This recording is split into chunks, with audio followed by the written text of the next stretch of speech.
ఇక్కడ నుంచి మనకి సెకండ్ అంటే ఎక్సోడస్ చాప్టర్ 1 యొక్క లెసన్ మొదలవుతుంది. 7వ వచనం, ఇశ్రాయేలీయులు బహుసంతానము గలవారై అభివృద్ధి పొంది విస్తరించి అత్యధికంగా ప్రబలిరి, వారున్న ప్రదేశం వారితో నిండి ఉండెను. దేవుడు బాగా విస్తరింపచేశాడు. ఎంత విస్తరింపచేశాడో మీకు చెప్తాను. 70 మెంబర్స్ వచ్చారు ఐగుప్తు దేశానికి. 70 టోటల్గా 70 వస్తే వాళ్ళు 350 ఇయర్స్లో, ఇక్కడికి 350 ఇయర్స్ అయింది. 350 ఇయర్స్లో ఎంతమంది అయ్యారు తెలుసా? 2 మిలియన్. తెలుగులో చెప్పాలంటే 20 లక్షలు, ఇంగ్లీష్లో చెప్పాలంటే 2 మిలియన్. అంతమంది అయిపోయారు. ఎందుకు? దేవుడు వాళ్ళని విస్తరింపచేశాడు. ఎలా విస్తరింపచేశాడు? సానుకూల పరిస్థితిని నెలకొల్పాడు. He created favourable conditions so that they might grow. వాళ్ళు ఎదిగేటట్లు చేశాడు, విస్తరించేటట్లు చేశాడు. That's what God did. అయితే నేను దాని నుంచి ఒక కాన్సెప్ట్ మనకి ఇప్పటికిప్పుడు అప్లై చేసుకోవాలి అని అనుకుంటున్నాను. ఏంటి అనంటే, వాళ్ళు ఫిజికల్గా గ్రో అవ్వడానికి దేవుడు సానుకూల పరిస్థితిని ఇచ్చాడు. మరి మనకి ఏం చేశాడు? మీకు ఫిజికల్గా నాకు తెలియదు కానీ, ఫైనాన్షియల్గా నాకు తెలియదు కానీ, ఇక్కడ మీరు కూర్చున్నటువంటి పద్ధతిని బట్టి చూస్తే దేవుడు మీకు ఎదగటానికి ఫేవరబుల్ కండిషన్స్ ఏమిచ్చాడు అని అంటే, నెంబర్ 1, మీరు చదువుకొని చచ్చారు, అందుకే అమెరికా కూడా వచ్చారు. సో దేవుడు మీకు చదువు ఇచ్చాడా లేదా? ఇచ్చాడు. రెండోది, మీకు బైబిల్ ఒకటి ఇచ్చాడు. మీరు ఏ జాతి వాళ్ళో, ఏ మతం వాళ్ళో, ఏ కులం వాళ్ళో నాకు తెలియదు, మీకు చదివిచ్చాడు, చదువుకోవడానికి బైబిల్ ఇచ్చాడు. నెంబర్ 2. నెంబర్ 3, గ్రేస్ జనరేషన్ చర్చో ఇంకేదో చర్చో, ఏదో చర్చికి వెళ్ళి వినటానికి అవకాశం ఇచ్చాడు. నెంబర్ 3, అవునా కదా? 3 ఇచ్చాడు.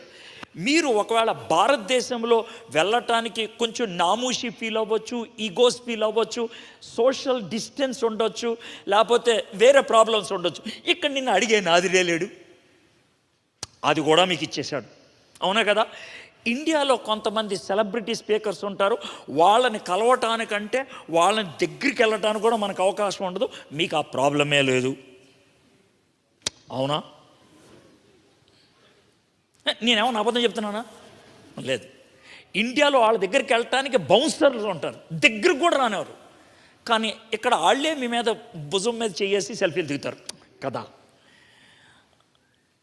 అయితే మీకు ఇంత ఫెసిలిటీ దేవుడు కల్పించాడు.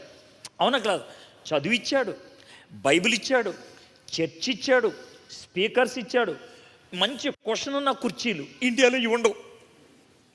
అదొకటి ఇచ్చాడు, సెంట్రలైజ్డ్ ఏసీ, 2 స్క్రీన్లు, ఈ సెటప్ ఇచ్చి దేవుని వాక్యం వినరా అంటే తీపిడే అయితే ఏమనాలి మిమ్మల్ని? చెప్పండి నాకు, ఇప్పుడు చెప్పండి నాకు. ఎంత ఇచ్చి ఎదగరా నాయన అని అంటే, ఎదగకపోతే ఏం చేయాలి? మిమ్మల్ని ఏం చేయాలంట? God has given all these facilities. ఇవన్నీ మీకు ఇచ్చాడు. భారతదేశంలో 1.3 బిలియన్ పీపుల్, 130 కోట్ల మంది ఉన్నారు. యేసు ప్రభు గురించి వినగలిగేటువంటి కొద్ది మందిలో మీరు ఉన్నారు. I don't know how you heard it and what made you to hear that, but you had that privilege. మీకు ఆ ప్రివిలేజ్ ఇచ్చాడు. ఇండియాలో చర్చికి వెళ్తే కనుక ఎవరిని అడుగుతారేమో, ఇక్కడ నిన్ను అడిగే నాదుడు లేడు. You have absolute freedom. If you want to grow, you can grow. If you want to bury yourself, you can bury. Building or burying, it's possible because you have absolute freedom here. What did you do? ఏం చేసావు? దేవుడు ఎదగటానికి అవకాశం ఇచ్చాడు. అయితే ఇశ్రాయేలీయులు విస్తరించారు. మరి నువ్వు ఏమయ్యావో నాకు తెలియదు సార్. ఒకవేళ నేను ఎదగకపోతే ఏమవుద్ది? దేవుడిచ్చిన నా ఫేవరబుల్ కండిషన్స్ని దుర్వినియోగం చేసుకుంటే ఏమవుతుంది? If I misuse it, if I don't use it, what would have happened అని అంటే 8th verse చూడండి. You look at it. అప్పుడు ఈ అప్పుడు అనే మాట ఉందే, నౌ ఇంగ్లీష్లో, అది చాలా డేంజరస్. అప్పుడు అనే మాట 2 చోట్ల ఎగ్జాంపుల్ ఇస్తాను మీకు. అప్పుడు మీకు అప్పుడు అనే మాటకు అర్థం తెలుస్తుంది. ఏంటంటే మనం స్కూల్లో కొత్త క్లాస్లోకి వెళ్తాం. Usually it happens in the month of June. So కొత్త క్లాసు, కొత్త బల్ల నెంబరు, కొత్త పుస్తకాలు, సరదాగా గడుస్తూ ఉంటుంది. సో అలాగా గడిచిపోయింది. జనవరిలో సంక్రాంతి హాలిడేస్ కూడా అయిపోయినాయి. ఫిబ్రవరిలోకి వచ్చేసాం. క్లాస్ రూమ్లో కూర్చున్నాం. క్లాస్ రూమ్లోకి టీచర్ వచ్చింది. Boys and girls, today I'm going to write the time table. Time టేబులా? అప్పుడే దేనికి రా time table? Teacher time table దేనికి? అదేరా ఫైనల్ ఎగ్జామ్కి. అప్పుడే ఫైనల్ ఎగ్జామ్ వచ్చేసిందా? టీచర్ రాస్తుంది March 16. అచ్చా, 4 రోజులు కూడా లేవు. నేను బాగా చదివేద్దాం అనుకున్నాను, నేను ఇప్పుడు దాకా రిలాక్స్ అయిపోయాను, అప్పుడే పరీక్షలు వచ్చేసినాయా? వస్తాయి మరి. You are given a time to learn and there will be a chance, there will be a moment where it has to be tested. ఇది ఒక ఎగ్జాంపుల్ అయితే, రెండో ఎగ్జాంపుల్ అంటే చెప్తాను. మీరు జాబ్లోకి వచ్చిన ఎగ్జాంపుల్. 7 days ప్రాజెక్ట్ చేయమని మీ టీం లీడ్ చెప్తాడు. 5 రోజులు జులాయిగా తిరుగుతావు, 6 రోజున మొదలు పెడతావు వర్క్ చేయటం చాలా సీరియస్గా. ఏమండి పాలు అయిపోయినాడు, ఊరికావా నేను పని చేస్తున్నాను తెలీదా? యూజువల్గా ఉండేది, యూజువల్గా. అర్థమైందా?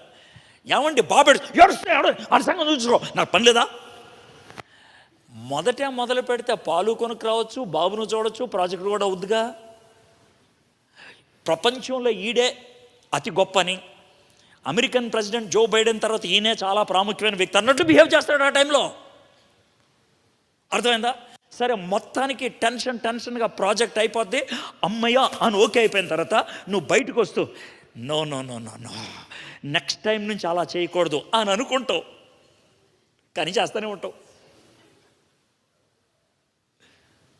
It happens. గుర్తుపెట్టుకోండి, క్రిస్టియన్స్కి 2 భయంకరమైన దెయ్యాలు పట్టుకుంటాయి. అవి దెయ్యం కూడా అనుకో, 2 భయంకరమైన దెయ్యాలు. దెయ్యం నెంబర్ 1 ప్రొక్రాస్టినేషన్, వాయిదాలు వేయటం.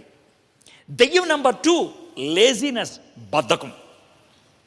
అస్సలు అనుకో ఈ పాపమని, దానంత దరిద్రమైన పాపాలు 2, ఈ 2 దెయ్యాలు తప్పించి ఇంకోటి ఉండవు. ప్రొక్రాస్టినేట్, తర్వాత చేస్తా, అయ్యో అయిపోయిందే పని అనుకుంటే ఏముంది, గాన్. అప్పుడు 8వ వచనం, యోసేపుని ఎరగని క్రొత్త రాజు ఐగుప్తిని ఏల ఆరంభించెను. God has given you freedom, God has given you opportunity, God has given you facility to grow.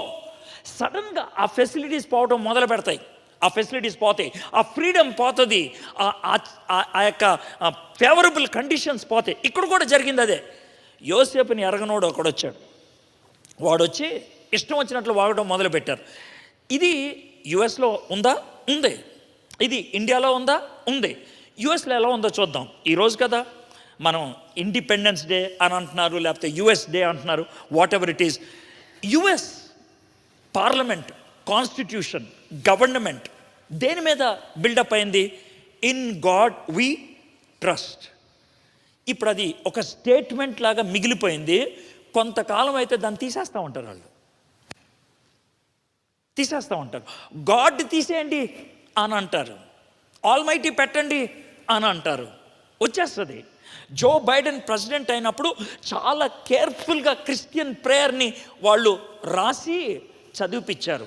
ఎక్కడో కూడా జీసస్ అనే మాట రాకుండా చూశారు వాళ్ళు, చాలా కేర్ఫుల్గా తీసుకున్నారు. They remove Jesus, then they will remove God. That's America. ఇక ఇండియాలో అంటావా, క్రైస్తవులు ఏం చేస్తారా భారతదేశానికి? బ్రిటిష్ వాళ్ళు వచ్చింది దోచుకోవడానికి. ఐ అగ్రీ, బ్రిటిష్ వాళ్ళు దోచుకోవడానికి వచ్చారు, కానీ మిషనరీలు దోచుకోవడానికి వచ్చారా? విద్యా వ్యవస్థను భారతదేశానికి అందించింది ఎవరు? ఆరోగ్యం అనే కాన్సెప్ట్ని ఇచ్చింది భారతీయులకి ఎవరు? బడుగు వర్గాల వాళ్ళని లేవనెత్తింది ఎవరు? దాన్ని కొట్టుపడేస్తే ఏమనాలా? యోసేపుని ఎరగనటువంటి ఒక రాజు వచ్చాడు. నీకు ఇచ్చినటువంటి ఫేవరబుల్ కండిషన్స్ పోయే దినాలు వచ్చాయి. To call yourself a Christian is now a challenge either in America or in India. నాకు అమెరికాలో ఒక ఆయన చెప్తా ఉన్నాడు, ఏమన్నా తెలుసా, జాబ్ చేసేటువంటి ఆ క్యూబికల్స్ ఉంటాయి కదా, ఆ క్యూబికల్స్లో గణపతి బొమ్మ పెట్టు, ప్రాబ్లం లేదు. శివుడు బొమ్మ పెట్టు, ప్రాబ్లం లేదు. ప్రైడ్ క్యాలెండర్ జెండా పెట్టు, ప్రాబ్లం లేదు. క్రాస్ పెట్టు, నిన్ను చూసేవాడు వేరుగా ఉంటాడు, నీతో మాట్లాడేవాళ్ళు వేరుగా అయిపోతారు. Why? Is it not real? Am I not speaking something which is very much real in your lives? Cross పెట్టుకుంటే చాలు, ఎన్ని ప్రశ్నలు అడుగుతారో నిన్ను. బైబిల్ వచనం పెట్టుకుంటే చాలు, ఎన్ని ప్రశ్నలు అడుగుతారో. నీ యొక్క స్క్రీన్ సేవర్ ఒకవేళ జీసస్ క్రైస్ట్కి సంబంధించి ఏదైనా ఉంటే ఎన్ని ప్రశ్నలు అడుగుతారో. వై? That's America. ఇండియాలో జీసస్ క్రైస్ట్కి చెందిన వ్యక్తిని అని చెప్పినందుకు మణిపూర్లో మొన్న రీసెంట్గా అంబులెన్స్లో ఒక చిన్న పాపను తీసుకెళ్తున్నటువంటి ఆ బండి మొత్తాన్ని తగలబెట్టేశారు with mother and baby. One night March 3rd night, May 3rd night, one night 247 churches were demolished because they are Christians and they belong to Christ. 9,000 people have run away. We don't know whether they are alive or not. ఈ రోజుకి లెక్కలవి 9,000. ఈరోజు ఒక picture పంపించారు BBC news వాడు. వాళ్ళు పడుకుంటే షిఫ్ట్లు వారీగా పడుకుంటున్నారంట, because there is no place. Shoulder to shoulder వరుసగా పడుకుంటే స్కూల్ రూమ్లో అందరూ పడుకోవడానికి ప్లేస్ లేదు. నువ్వు గంట పడుకో, ఆ తర్వాత నేను పడుకుంటా అని కూర్చున్న వాళ్ళు ఉన్నారు అక్కడ. That is the situation. They are living like that. Why? Christianity is hated all over the world. Christ is hated all over the world. The days have come. I don't know what you are thinking. అతడు 9వ వచనం, తన జనులతో ఇట్లను, ఇదిగో ఇశ్రాయేలు సంతతి అని ఈ జనము మనకంటే విస్తారముగా బలిష్టముగాను ఉన్నది. వారు విస్తరింపకుండినట్లు మనము వారి ఎడల యుక్తిగా జరిగించుదాము రండి. లేని ఎడల యుద్ధము కలిగినప్పుడు కూడా మన శత్రువులతో చేరి మనకు విరోధముగా యుద్ధము చేసి ఈ దేశములో నుండి వెళ్ళిపోదురేమో. విస్తరింప చేసింది దేవుడు, విస్తరింపకుండా చేయాలనుకుంటుంది ఫరో. కాబట్టి ఫరో యొక్క యుద్ధం ఎవరితో? దేవుడితో. In this world there is a war. The war between God and Satan. ప్రపంచం అంతా రెండు వర్గాలు, దేవునికి చెందిన వర్గమా, దేవునికి చెందని వర్గమా. If you are passive, you belong to Satan. If you think I'm not in the warfare, you belong to Satan.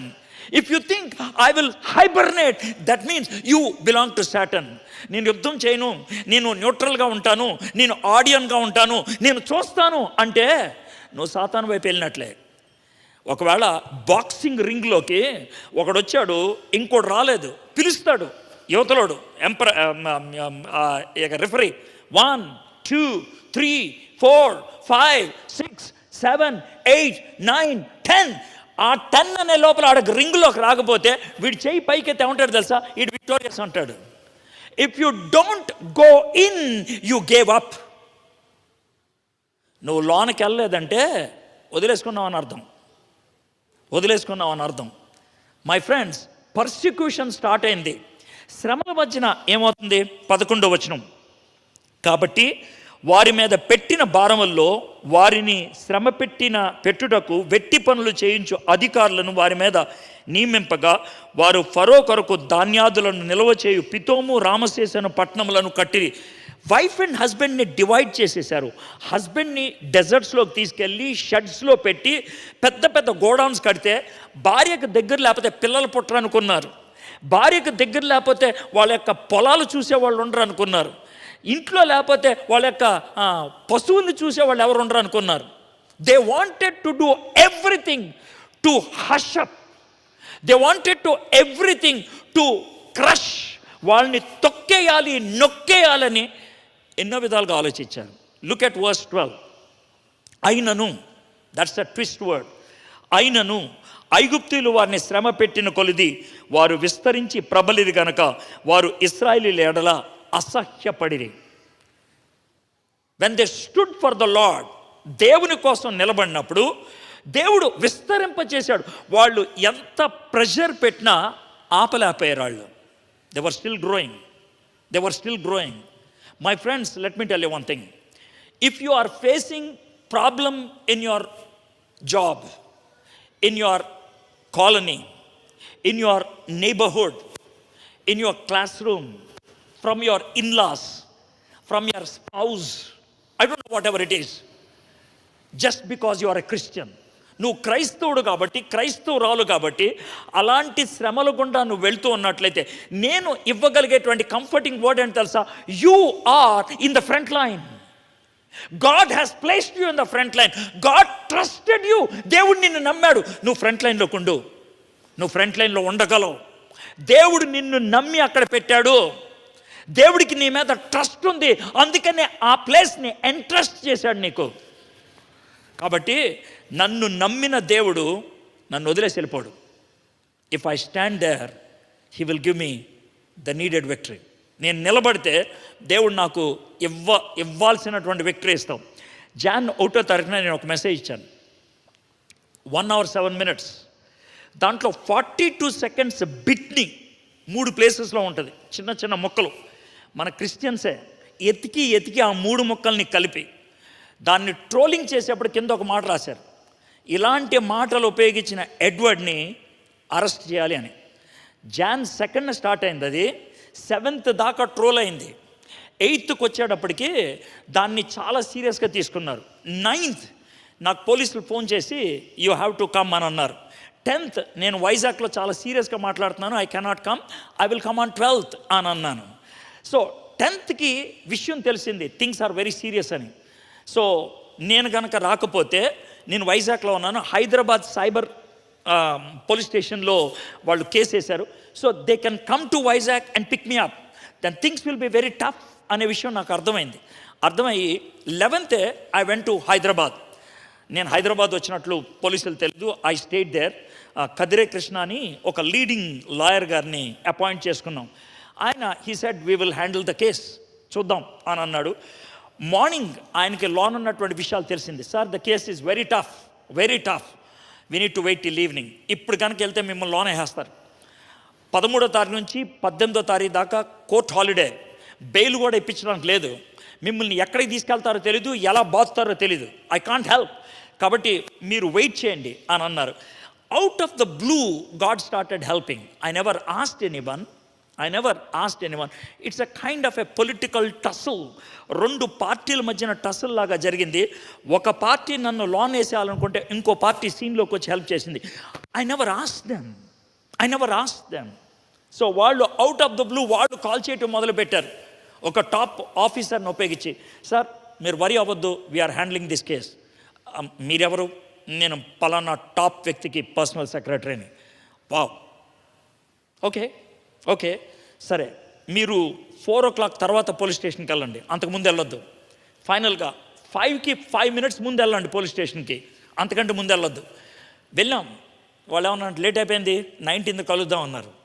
ఈలోగా ఇంకా పొలిటికల్ టస్లు ఎక్కువైపోయింది, కేసు సెటిల్ అయిపోయింది అక్కడే పొలిటికల్ లెవెల్లో. It was a political case. So 19వ తారీఖున పోలీస్ స్టేషన్కి వెళ్ళాను. Now here is the most important thing. 3 ఆఫీసర్లు ఉన్నారు, వాళ్ళు క్వశ్చన్లు వేస్తున్నారు, జవాబులు చెప్పాను. సార్ నేను ఈ న్యూస్ పేపర్ కటింగ్ చెప్పాను, in what way I'm wrong అని చెప్పాను. ఓకే, న్యూస్ పేపర్ కటింగ్ తీసుకున్నారు. సార్ నేను చర్చ్లో మాట్లాడాను, అది నా యూట్యూబ్ ఛానల్ కాదు, నేను ప్రమోట్ చేసింది కాదు, in what way I'm wrong. వెంటనే వాళ్ళు చెక్ చేశారు, is this his YouTube channel? కాదు సార్. మరి ఈ యూట్యూబ్ ఛానల్ కాబట్టి ఇన్నెందుకు పట్టుకొచ్చారా అని అన్నాడు ఒక ఆయన DCP. So that's not my case.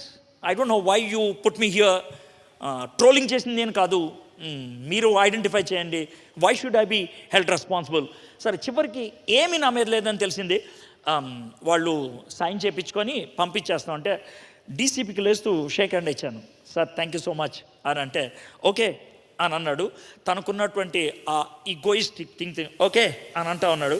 ఆయన వెనకాల ఉన్నటువంటి గన్ మ్యాన్ ఆయన గన్ని పక్క ఆయనకి ఇచ్చి యువతలకు వచ్చి నా భుజం మీద చేసి, సార్ ఒక సెల్ఫీ దిగుదామా అని అన్నాడు.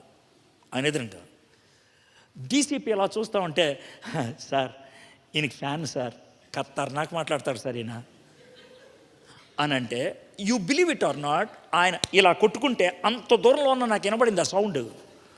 అది విసిగిపోవటం అంటే, when you stand there, it is God's responsibility to frustrate the other party. But if you try to do anything, it doesn't work. You need to stand there. నువ్వు నిలబడాలి. 13-14 ఇశ్రాయేలు చేత ఐగుప్తీయులు కట్నముగా సేవ చేయించుకొనిరి. వారు ఇశ్రాయేలు చేత చేయించుకొనిన ప్రతి పనియు కట్నముగా ఉండెను. వారు జిగటమంటి పనులోను, ఇటుకుల పనులోను, పొలములో చేయు పనులోను కఠిన సేవ చేయించి వారి ప్రాణములను విసికించిరి. క్రిస్టియన్స్ని విసికించే వాళ్ళు లేరా? మన పేరుని బట్టి, మనకున్నటువంటి కమిట్మెంట్ని బట్టి మనల్ని సెటైర్లేసి ఏడిపించే వాళ్ళు లేరా? ఇంతకంటే ఏం కావాలండి? దీనికి మనకి ఏమైనా తేడా ఉందా? ఏమీ లేదు. అయితే ఒక మాట చెప్తాను, ఇందుట్లో కాంప్రమైజ్ అయిపోతే నీకు తేడా తెలియదు, నిలబడితే తెలుస్తుంది. ముందు సానుకూల పరిస్థితుల్లో విస్తరణ, రెండోది సమస్యల మధ్యన కూడా విస్తరణ. Now I'm coming to the third party. ఈ థర్డ్ పార్టీలో ఫరో, ఇక్కడ ఒక చిన్న డ్రమటైజేషన్ చేస్తాను. ఫరో, రే ఒకసారి అందరు రండి, కూర్చోండి రా, మీతో కొంచెం కలిసి డిస్కస్ చేయాలి. మరి ఈ ఇశ్రాయేలీలకి డెలివరీ ఎవరు చేస్తారా? మన హాస్పిటల్కి వెళ్తారా? వాళ్ళకి అంత సీన్ లేదు సార్. పోనీ డాక్టర్లు ఎవరైనా చేస్తారా? వాళ్ళకి అంత డబ్బులు లేవు సార్. పోనీ నర్సులు ఏమైనా చేస్తారా? వాళ్ళు కూడా చేయరు సార్. మరి ఎవర్రా చేసేది సార్? వాళ్ళకి మంత్రసానులు అని ఉంటారా? మంత్రసానులు ఏంట్రా? అదేనండి, ఆయాలు ఉంటారు చూసావా, నర్సు కింద పనిచేసేవాళ్ళు, వాళ్ళు చేస్తారు. అవునా? వాళ్ళకి డెలివరీ చేసేది వాళ్ళ? మరి మీరు పని చేయండి రా, ఏం చేస్తారంటే మీరు ఇశ్రాయేలీలందరి మధ్యలో టాప్గా మంచి పేరున్నటువంటి 2 మంత్రసానులు పట్టుకొని రండి. సార్ ఎందుకు సార్? నీకెందురా పట్రా అంటే వీళ్ళు 2 పట్టుకొని వచ్చారు. ఒక ఆమె పేరు షిఫ్రా, ఇంకో ఆమె పేరు పూయా. వాళ్ళు వచ్చి భయంగా ఫరో గారి ముందు వచ్చున్నారు. అమ్మాయి, ఏం పేరు నీది? సార్ నా పేరు షిఫ్రా. నీ పేరు? సార్ నా పేరు పూయా. ఇద్దరు కూడా హిబ్రూ పేర్లే పెట్టుకున్నారు. మేము హిబ్రీలం కదా సార్, మేము ఆ పేరు పెట్టుకుంటాం సార్. ఆ పేరు పెట్టుకుంటారు. సరే, మీరు బాగా డెలివరీస్ చేస్తారంట కదా? పర్లేదు సార్, మేము బాగా చేస్తాం. వారానికి ఎన్ని చేస్తారేంటి? మీ ఇద్దరం కలిసి 10 దాకా చేస్తాం సార్. వారానికి మీ ఇద్దరు కలిసి 10 అంటే సంవత్సరానికి 500 పైనే ఉంటాయి సార్, పైనే ఉంటాయి. మరి ఇప్పుడు ఈ అమ్మాయి నొప్పులతో బయటికి బాబునో పాపనో తోస్తూ ఉన్నప్పుడు బయటకు వచ్చే బాబా పాప మొట్టమొదటి తెలిసేది ఎవరికి? అయ్యగారు, మాకే తెలుస్తుందండి. అమ్మ కదా? కాదండి. డాడీ కదా? కాదండి. మీకేనా? మాకేనండి. అయితే ఓ పని చేయాలి మీరు. చెప్పండి అయ్యగారు. ఏం లేదు, బయటకు వచ్చేవాడు బాబు అయితే మీరేం చేయాలి సార్? పీక ఇలా ఒక్కసారి ఇలా గట్టిగా నొక్కారనుకో 10 సెకండ్లో చచ్చిపోతాడు డాడీ. మీరు వెంటనే అయ్యో బాబు చచ్చిపోయాడమ్మా అని అనాలి, ఓ చిన్న ఎదో మొహం పెట్టేసి. అలాగా చంపిన ప్రతి బాబుకి నేను మీకు డబ్బులు ఇస్తాను. ఇదండి ఫరో గారు ఇచ్చిన ప్లాన్. నేను డ్రమటైజ్ చేశాను కదా, చదివి చూద్దాం, సేమ్ అదే ఉందో చూద్దాం. 15వ వచనం చూద్దాం. మరియు ఐగుప్తు రాజు షిఫ్రా పూయా అనే హిబ్రీల మంత్రసానులతో మాట్లాడి, మీరు హిబ్రీ స్త్రీలకు మంత్రసాని పని చేయొచ్చు, వారిని కాన్పు పీటల మీద చూచినప్పుడు మగవాడైనలా వాడిని చంపుడి, ఆడదానేలా దాన్ని బ్రతకనీడని వారితో చెప్పాను. ఇప్పుడు ఓ చిన్న మాట దీని నుంచి. హిబ్రీల మగపిల్లల్ని చంపడానికి ఎవరిని పంపించాడు ఫరో? హిబ్రీ మంత్రసానులు పంపించాడు, ఐగుప్తీ మంత్రసానులు కాదు. అర్థమైంది కదా మీకు? హిబ్రీ మంత్రసానులు. దీని నుంచి ఒక చిన్న కాన్సెప్ట్ మనం అర్థం చేసుకోవాలి. ఏంటి తెలుసా? క్రైస్తవులమైనటువంటి మనకు శత్రువు కానీ పొలాలు పెట్టేవాళ్ళు కానీ బయట ఉండరు, లోనే ఉంటారు. ఎక్కడా? చర్చిలో. అర్థమైందా మీకు? మీ మీద సెటైర్లు వేసి మిమ్మల్ని విసిగిచ్చేది బయట వాళ్ళు కాదు. వాళ్ళకి మీ గురించి ఏం తెలుసు? అదోదే మీరు చాలా పవిత్రులు అనుకుంటారు వాళ్ళు. మీ గురించి అంతా తెలిసేది లోన్ వాళ్ళే. కాబట్టి లోన్ వాళ్ళు వేస్తారు ఈ బాంబులు. మీరు అవునా కదా? మీరు చెప్పండి. అవును. డివిజన్ చర్చిలోకి వచ్చేది అలాగా బయట నుంచి ఎవరన్నా వచ్చి డివైడ్ చేస్తాడా? అంత సీనాదం లేదు. మనమే చేసుకొని చేస్తాం ఏదోది కదా, మనమే చేసుకునేది. కాబట్టి మీరు అర్థం చేసుకోండి, శత్రువు బయట లేడు, లోనే ఉన్నాడు. ఇప్పుడు మీరు చెప్తామంటే ఫీల్ గుడ్ మెసేజ్ ఇది. కానీ బుల్లెట్ దింపంటారా? మీరు ఎవరికైనా పొలలు పెట్టే బ్యాచా? మీరు క్రైస్తవులేగా? సీరియస్ అండి, ఆలోచించండి. నేను ఎవరికైనా పొలలు పెట్టానా? నేను ఎవరికైనా సెటైర్లు వేసి విసిగిచ్చానా? ఎవరైనా ఎదుగుతుంటే ఓర్వలేక వాళ్ళని ఏడిపించానా? ఎవరినైనా అనవసరంగా దూరం చేశానా? పార్షియాలిటీ చూపించానా? నిన్ను నువ్వు అడుకో. You can play that role. You. That's how we need to check. Plain word of God. నేను పెద్ద థియాలజీ ఏం చెప్పలేదు దీంట్లో, పెద్ద కామెంటరీలు డిక్షనరీలు ఏం చూస్తా, ప్లెయిన్ రీడింగ్. కొంచెం ఒళ్ళు దగ్గర పెట్టుకొని ఎక్కడ ఫిట్ ఇన్ అవుతుందో చూడటం, అంతే. సరే, ఇప్పుడు 17వ వచనం నాకు బాగా అనిపిస్తుంది. ఎందుకు తెలుసా? ఆ ట్విస్ట్ వర్డ్ కనబడితే బాగుంటుంది. కాబట్టి, అయితే, అయినను, ఇవి ట్విస్ట్ వర్డ్స్ అనమాట. రాజుగారు, ఫరో గారు, అమ్మ మంత్రసానులు ఇలా చేయండి అని చెప్తే వీళ్ళు ఏం చేశారంట? అయితే ఆ మంత్రసానులు దేవునికి భయపడి ఐగుప్తి రాజు తాముకు ఆజ్ఞాపించినట్లు చేయక మగ పిల్లలను బ్రతకనీయగా. That is called commitment. That is called commitment. ఈ కమిట్మెంట్ ఎందుకు వచ్చిందంటే, every human being has fear. Every human being has fear. ఏదో ఒక ఫియర్ ఉంటుంది. కానీ వరల్డ్లో రెండు ఫియర్స్ ఉన్నాయి. ఒకటి ఫియర్ ఆఫ్ గాడ్, రెండోది fear of anything else. Fear of God ఉంటే కనుక దేవుడికి కమిట్ అయిపోతావు. ఫియర్ ఆఫ్ ఎనీథింగ్ ఎల్స్ అయితే ఏం చేస్తావు నాకు తెలియదు. కాంప్రమైజ్ అవుతావు, పడిపోతావు, ఓడిపోతావు, గివప్ చేస్తావు. కానీ దేవుడి అంటే భయం ఉంటే గివప్ చెయ్యు. ప్రభువా నిన్నే పట్టుకుంటాను నేను. మీకు మీ పిల్లలు ఉంటారు కదా, మీ పిల్లలకి భయం వేస్తే ఏం చేస్తారు? మిమ్మల్ని గట్టిగా పట్టుకుంటారు. మీ పిల్లల్ని మీరు కొడుతుంటే వాళ్ళు ఏం చేస్తారు? మిమ్మల్ని గట్టిగా పట్టుకుంటారు. If you can hold on to God irrespective of what is happening, you will be committed to God. వాళ్ళు చేసిన పని అది. They were committed to God. దేవుడికి కమిట్ అయిపోయి ఉన్నారు. అయితే 2 years అయిపోయింది. మంత్రసాలను మళ్ళీ ఇద్దరిని పిలిచారు. మాయ్ పూయా అయ్యగారు, అమ్మ సిప్రా అయ్యగారు, మా పేర్లు గుర్తుపెట్టుకోక ఏం చేస్తాను యాదవదే. మరి మీకు ఈ మాట చెప్పి ఎంతకాలం అయింది? అయ్యగారు 2 years అయింది. మరి నేను మొన్న వెళ్తా ఉన్నాను, ఒక 18 నెలల బాబు కనబడ్డాడు. ఇటు వెళ్తా ఉన్నాను, ఒక 12 నెలల బాబు కనబడ్డాడు. నేను 2 సంవత్సరాల క్రితం మీకు చెప్పాను బాబులను అందరూ చెప్పామని. వీళ్ళు ఎందుకు బతుకున్నారు? రాజుగారు మా మాట ఒకసారి అండి. ఏంటి వినేది? ఒక్కసారి వినండి సార్, ఒక్కసారి వినండి. ఇప్పుడు ఐగుప్తి స్త్రీలు ఉన్నారే, వాళ్ళు డెలికేట్ డార్లింగ్స్ అండి. డెలికేట్ డార్లింగ్స్ ఏంటి చెప్తాను సార్. వాళ్ళకి ప్రెగ్నెంట్ అంటే చాలు బెడ్ మీద పడుకోబెట్టేస్తారు, కాళ్ళు కూడా కింద పెట్టినారు. జ్యూసులు వస్తాయి, ఫుడ్ వస్తాయి, అన్నీ అక్కడికే వస్తాయి. దాంతో ఏమవుద్దంటే ఈ మసిల్స్ అన్నీ కూడా బండబారిపోతాయి, కదలం. ఆ తర్వాత వాళ్ళకి లేబర్ పెయిన్స్ వస్తాయి, నొక్కాలా, తొక్కాలా, అన్నీ చేయాలా. ఎందుకంటే మసిల్స్ టైట్ అయిపోయినాయిగా. మరి మీ పరిస్థితి ఏంటి? సార్ మా వాళ్ళు రఫ్ అండ్ టఫ్ అంటే అర్థం ఏంటి? 8వ నెలలో కూడా మా వాళ్ళు బరువులు మోస్తారు. అయితే ఏమవుద్ది? మసిల్స్ అన్నీ బాగా చక్కగా ఎక్స్పాండ్ అయిపోయి ఉంటాయి. వాళ్ళకి లేబర్ పెయిన్ వస్తే అంటే చాలా బాబు బయటకు వచ్చేస్తాడు. మరి ఏంటంటావు? ఏం లేదు సార్, మాకు మెసేజ్ వస్తుంది బాబు డెలివరీ అవుతుందని. అక్కడికి వెళ్ళేటప్పటికి వాళ్ళ చేతిలో బాబు ఉంటున్నాడు అండి. మేమేం చేయము. ఇది డ్రామటైజ్. ఇప్పుడు వచనం చూద్దాం, 19వ వచనం. అందుకు ఆ మంత్రసానులు, హిబ్రీ స్త్రీలు ఐగుప్తి స్త్రీలు వంటి వారు కాదు, వారు చురుకైన వారు. మంత్రసాని వారి వద్దకు వెళ్ళక మునిపే వారు ప్రసవించి ఉందిరని ఫరోతో చెప్పారు. నేను డ్రామటైజ్ చేశాను, అక్కడ ఉంది అదే. So when you are committed to God, God gives you the way to escape. God gives you the way to escape. There is no need to compromise. Then finally what happened? 20th verse.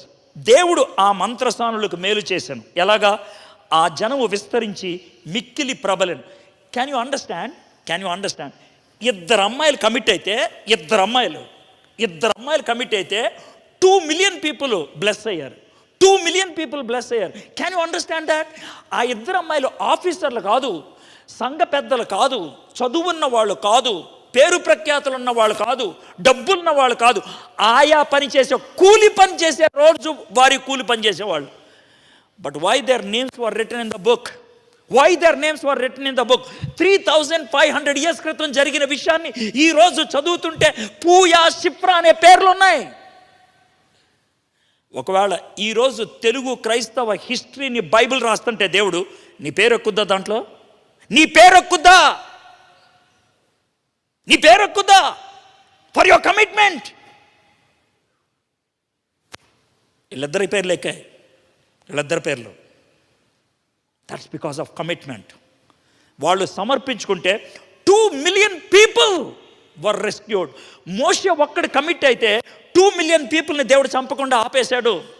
నువ్వు commit అయితే నీ ఫ్యామిలీని bless చేస్తాడేమో, నువ్వు commit అయితే నీ కాలనీని bless చేస్తాడేమో, నువ్వు కమిట్ అయితే నీ కంపెనీని బ్లెస్ చేస్తాడేమో. It's one commitment God is looking for.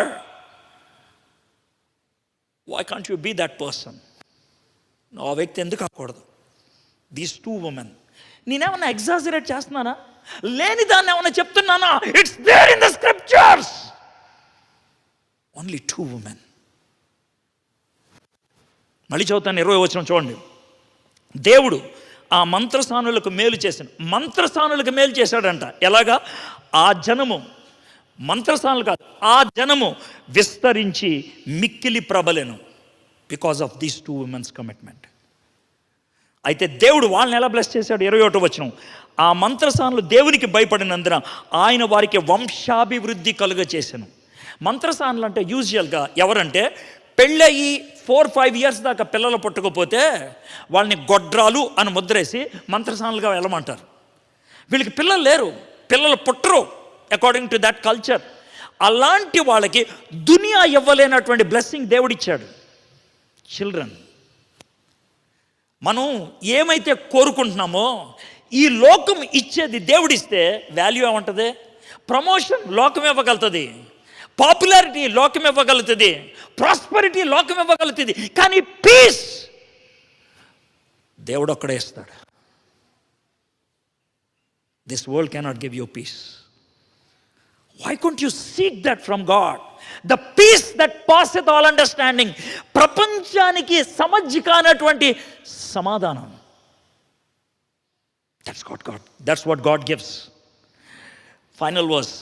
అయితే ఫరో హిబ్రీలలో పుట్టిన ప్రతి కుమారుని నదిలో పారవేయడి, ప్రతి కుమార్తెను బ్రతకనిడి అని తన జనులందరికీ ఆజ్ఞాపించిన అని అరిసిండి ఉంటాడు. పొద్దున్నే అందరూ వచ్చేసి ఉంటారు.